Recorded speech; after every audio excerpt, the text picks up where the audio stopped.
Walaupun ada sedikit taugeh dan sedikit sawi, tapi masih boleh kita masak sayur yang simple tapi sedap.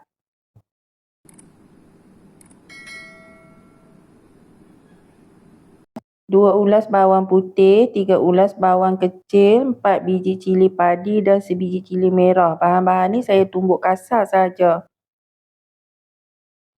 Seperti yang saya katakan, saya cuma ada sedikit taugeh dan juga sedikit sawi.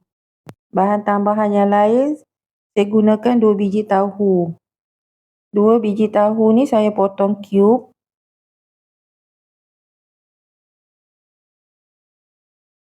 Tahu tadi saya gorengkan sekejap bagi sedikit garing.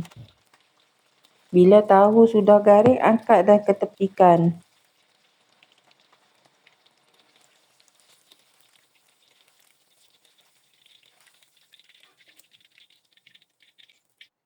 Kemudian panaskan sedikit minyak di dalam kuali untuk menumis sayur.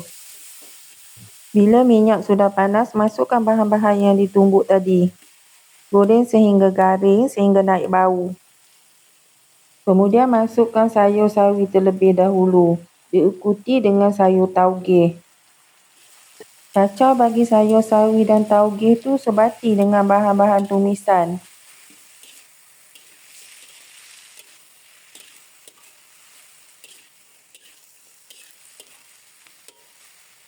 Kemudian saya masukkan sedikit air, tapi bukan untuk dijadikan kuah, tapi untuk lembutkan sayur sahaja.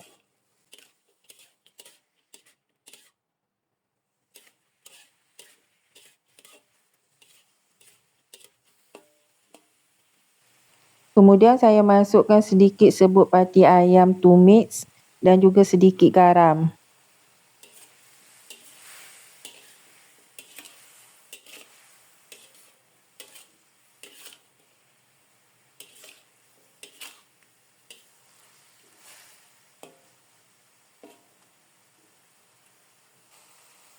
Dan last sekali saya masukkan tahu yang telah digoreng tadi. Kacau-kacau bagi semua bahan bergaul dengan sebati, kemudian bolehlah offkan api dapur.